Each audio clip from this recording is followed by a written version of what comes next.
I want to talk about Wendy Williams a little bit. And I want to say, while she's looking like this is her downfall to the rest of the world, she just might be at her best. She might be very much closer to her authentic self than she was when she was so-called on top in what people call Babylon. See, she was on top in so-called Babylon. Because for me, Babylon is not about a geographical location. Because you are going to be wherever you go. So if you have all this type of stuff that's in your heart that you're holding on to, that you're attached to, you can move to Nova Scotia. You can move to you can move to the Bahamas. You can move to what's some of these places, Fiji, Tibet. You can move anywhere you like to move, because so many people say get out of Babylon. But if you are attached to Babylon, you ain't getting out of Babylon no matter where geographically you try to go. And before I get to Wendy Williams, because I know I do this kind of crap, I'm supposed to be talking about another topic and I get on something else. But it's because I'm not going to take time to upload to talk about something that's a little smaller. And the thing about it, you're going to have a shadow that's going to be wherever you go. And so you ain't running from your shadow. So if you got this stuff that's in your heart, if this stuff is in your soul, no matter where you go, it's going to follow you. You cannot move anywhere until you somehow make this decision, whether consciously or even unconsciously, make the decision to get it out of your heart. Now, getting to Wendy Williams, I'm saying that she's probably at her best because maybe Babylon is leaving her heart. And so people see her where she's going through this, she's going through lupus and that. I'm going to be honest with you. As a person who has been on the receiving end of some very nefarious beings that's into a lot of negative type of work, I'll say it like that. I think Wendy Williams might have had a lot of work done on her, okay? Because in the industry, I mean, it's one thing that a lot of us go through some things just as individuals because we have family members that do anything for money. But then you in the doggone industry, it's a whole different ballgame because it's like you're in the public eye where you're seen by everybody, and you're not safe. And that's why some of us are not allowed to have big channels until the allotted time. That's why some of us record with black screens and don't try to do anything extra because it ain't safe for some people to have bigger platforms until the allotted time. Okay? But anyway, Wendy Williams might be at her best because she is the old person, the fake person that looked like she was on top, but the fake person, the ego that was Wendy Williams, the character that was Wendy Williams is being broken down. So in a lot of ways, yeah, Wendy Williams is breaking down. The downfall, yes, that Wendy Williams is over. That particular Wendy Williams is dead. That character is over. This is a new person that is about to arise. This is a different Wendy Williams. This is a completely different person that's about to arise. And she is going to be, I saw this years ago before she even left her show. And I never really watched her show. But it was nothing against her. I just wasn't really into talk shows. So nothing against her. But I've been seeing this years ago that I said something's going to happen with Wendy Williams where she is not going to be gossiping about celebrities anymore. She's going to be more into self-improvement, into self-love and self-acceptance. She's going to be talking about more uplifting and positive things. And because it's Wendy Williams, she has that type of influence on her. She has the influence to, even though she could be considered somebody who was very negative and a celebrity gossiper, at the same time, she has that influence on her. She's going to influence a lot of women in the other way too. A lot of people, really. She's going to influence a lot of people on a more positive path. But, because there's a lot of men that, could be inspired by her too. But she's a woman and she can speak from a woman's point of view. So it's a lot of women that are going to listen to her. It's not that she's going to prefer to only help women, but she can just, for the most part, she can speak from a woman's perspective. That's it. Okay. And so that's why it just kind of, I don't get why the men who have influence, especially brown men, why waste your influence going after brown women? You know, Kevin Samuel started his platform by speaking to black men. He started his platform by speaking positive, trying to talk self-worth and self-love and about taking care of your kids. And I don't know if he was dressing a certain way, that I don't know. Because I think when I saw his old videos, he wasn't wearing all those suits like he was when he was giving all this relationship advice. I didn't watch his videos when he was giving all that relationship advice. I kept hearing about him, but I did not watch his channel. I'm not going to watch a channel where a man dogs out, particularly black. I don't, if he dog out women, period, I'm not going to listen to him. But I'm certainly not going to listen to anybody who dogs out brown women. I'm not going to listen to him. I don't care if it's some things that he says is the truth. I don't care, because the intention is to break somebody down. It's not to bring somebody up. Everybody got something going on with them. So just as he's speaking some truth. Yeah, but everybody got something going on. Is that a reason to constantly tear somebody down? Because they're not perfect. Who are you going to find is perfect? That ain't no reason to tear people down if you can see that they're already broken and you tear them down even further because you know they ain't perfect. What does that say about you? And I never watched his channel because I knew that was his reputation, so I didn't take time to watch it. I don't care how much truth you spoke. Anybody could have saw that, yeah, the brown woman, she's like just about at her lowest, if she's not at her lowest, to the point of being completely dead. And I'm talking about the collective, not everybody who's identified as brown. But and you take your platform to further rip them apart because some of the things you say might be true, but you see folks are broken. If I see somebody is broken, I can say a lot of things that's true, that's negative about them. That's true because they're broken.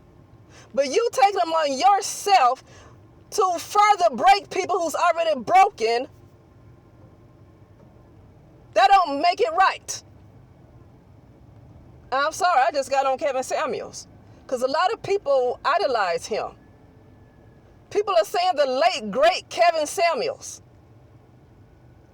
He was famous for dogging out and tearing down brown women. That the late, great Kevin Samuels was not known for uplifting black men, and I do say black. The reason I call them black is because black was for the black men. I remember reading this paper about the Black Panther Party, about what was really happening in the Black Panther Party and why black feminism was really started. And it was started because it was black women who were a part of the Black Panther Party. They did not have an identity. The black men liked to cater to the white women, and the so-called black women was doing all the work, and they were bearing the brunt of all the work. And every time they would try to talk about how they were sick of just doing all the work, they felt like the white woman wouldn't listen to them. And so the white woman was seen as a woman, and the black was the black man. So to be black, the black man was black, and the white woman was a woman. So the black woman was never a black or a woman. She had no identity. She was completely absent. So that's why I just say black man, brown woman, but I say black man, because from what I read in that article, black meant the black man. Black did not mean the black woman. It meant the black man, the black woman. She just didn't have no identity. She can call herself a black woman, but she didn't have an identity. And that's what black feminism came in when I read that paper. That was black feminism was all about, because they had no identity. They weren't a woman and they weren't black. They had nothing. They were seen as nothing. But I'm sorry, I'm supposed to be talking about Wendy Williams. I went off on Kevin Samuels and people who worship him and saying the late, great Kevin Samuels as if he's Malcolm X. But I don't want to idolize Malcolm X either. The point I'm saying is he's not known for doing the things that Malcolm X did. I know Malcolm X has a past too, but Malcolm X, the reason why a lot of people remember him because of a lot of great things he did. Kevin Samuels is known for the most part for tearing down brown women. And he's late, great. He has his late, great reputation because of that. I will say that to say is that getting back to the point where he even came up is because I said that Wendy Williams has the voice. She has the influence. She has that throat chakra. She has it where when she comes back, because she will be coming back. I saw this years ago.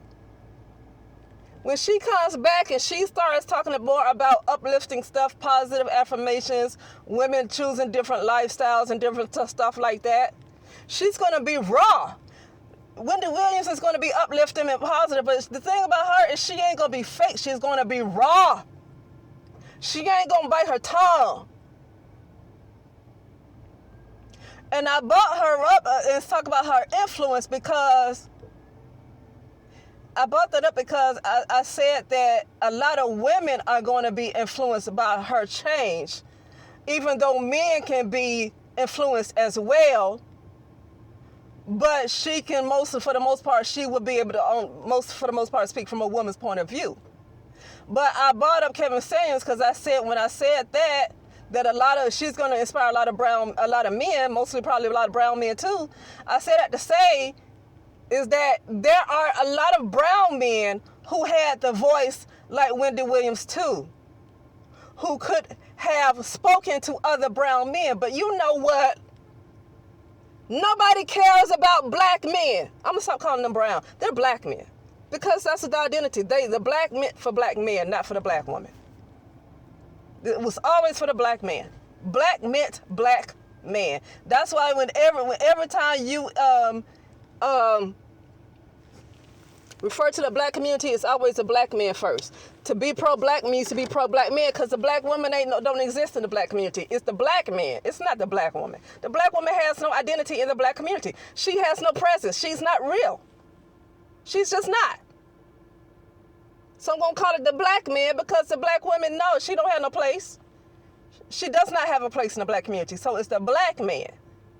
Anything pro-black in any kind of way is the black man. It has nothing to do with the so-called black woman because she really don't have that identity for real.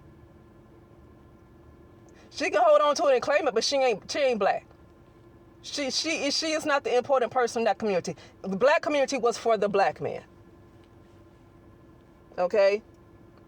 And I say it to say, going back to Wendy Williams, is that black man, the way she's going to use her powerful influence and her rawness to inspire so many women, and there's going to be men that she's going to inspire too. My point is that there were black men who had the power of that throat, like Wendy Williams, and they chose to use it. And I used Kevin Samuels because he was a very powerful one. For some reason, ain't nobody give a damn about black men, though. Nobody cares about black men. I'm just going to say nobody cares about black men's well-being. And I'm not going to say I care either because they should care. I'm not going to say I care about black men. I don't care who gets offended at that. Because it was too many influential men that chose to use their platform to keep talking to brown women. Let me say, not call them black, brown women. They use their platform and their influence to continue to want to pander to brown women or just tear down brown women. Something that have to do with brown women in some way, shape, or form. And I don't care. I'm not going to care. If you have men who would be able to speak to this group of people better than a woman can and they don't care, I'm not going to either. But Kevin Samuels, his platform did start off trying to bring up the black man. And that went nowhere. Nobody even knew who he was. Nobody cares about the black man's well-being. It's just the doggone truth. But nobody cares about the brown woman's well-being either. They just care about keeping her occupied because you keep her focusing on herself too long and not being occupied with other stuff like a bunch of kids that she got to raise or a man that she need to be up under or something that needs to keep her occupied, then a certain part of the matrix is going to come to an end. A certain part of the simulation is going to come to an end. You got to keep that brown woman occupied. But as far as her well-being, don't nobody care about that either. Okay? That's all I got to say. Wendy Williams, to me, looks like she is at her best. She's at her best. When she is looking like she is being torn down and at her downfall, this is really, it's like order out of chaos. Like the thing that's going on with Wendy Williams, it's like order out of chaos. I mean, this is kind of what happened to me over the last 2 years. I've been going off this channel for a long time, and it was a time before I uploaded again. And I'm still dealing with things, but it's kind of like with me too. It's pretty bad. But I'm not in the public eye where people can just see how things are going, like they can see Wendy Williams. It's like everything is looking bad, and people need to be careful what they say too. People better be careful if they're talking trash about Wendy Williams. You better be careful, because something of a higher consciousness is working in her life, where she is going to be more productive towards the world. People better be careful talking about folks. You don't know who working on them. People talk about me, look at her. You better be careful and mind your own business. You better work on yourself. You better work on yourself. Don't talk about Wendy Williams. Don't talk about me. You don't know, with the higher consciousness, or you can call it God or whoever you want to call it. You don't know who working on me, Wendy Williams, or whoever else that look like they a hot mess. You don't know what's going on in their lives. Just because they made some mistakes, I mean, unless they hurt you specifically. Sometimes when people hurt you and, you still have that scar from where they hurt you, sometimes it still lingers. That's kind of different, because you're dealing with the pain and trauma that person might have caused you. That's different. But they have nothing to do with you, and you talk about, when I say you, I'm speaking in general. I'm not speaking particularly to the people who's listening. That's just a general statement when I say you. They have nothing to do with you. They have done nothing to you. And you see that things look bad in their lives, and you talk all kind of trash. You better be careful getting in the middle of what a higher being is doing to change things. Okay? Same thing with certain people who are locked up for things that they might have and might not have done. Be careful putting your mouth on them. Be careful. Because they looking bad just so they can be better. It is order out of chaos. And you know what? Some people don't believe in that's how that works. But sometimes that's how it is. And the reason why is because your own spirit is doing that. Your inner man, people call it the spirit man and inner man. It's like it has to break down your ego self, who you thought you were since the day you were born. Your character, the character development, like you were born and you went to school here and then you went through this and everything you went through life created who you are. It's like a character development, and your spirit is coming up talking about that's not who you are. So it breaks down that ego, it breaks down that character, and to everybody else who don't know nothing about nothing, talk trash and say, see, it's because she ain't listening to God. It's just different reasons. A lot of Christians like to blame it on the fact that you could be doing something wrong and God could be punishing you. See, Christians need to shut the heck up more than anybody does. I started talking to my family because they were religious like that. Like, hey, you better watch your mouth. Because God, whoever they think is God, could be more involved in my life than theirs, and they're the ones that's a doggone religious fanatic. Not me. I'm not even a Christian. But that God that they think is in their life might be more in my life. While you talking your trash. Our egos are being broken down. The person who we thought we were is being broken down for our true, authentic self to come through and show up and show out. And so the fake person is being broken down, and it's not just about Wendy Williams. I'm not in the public eye like that. I'm being broken down, and other people, the person that you thought you were, it's going to be broken down, and everything's going to look like it's being bad in your life, because stuff could be looking like it's bad at your job. You could be getting sick a lot, whatever. Sometimes you get sick a lot because some people doing work on you too. But in a lot of cases, when the spirit wants to come through more and to break down your ego, because the spirit wants you to be more spiritual instead of flesh. Sometimes it comes through like that as people doing work on you and all that stuff. Sometimes because it's going to come through some kind of way. Okay, but anyway, I don't want to spend too long. That's all I'm talking about. That's all I wanted to talk about is, maybe she's at her best. This is probably her at her best because her flesh, that person who was Wendy Williams, that old person is gone. And a new Wendy Williams is about to arise. The more spiritual person, Wendy Williams, is about to arise instead of the ego person, Wendy Williams. Okay, but with that being said, I'll talk later.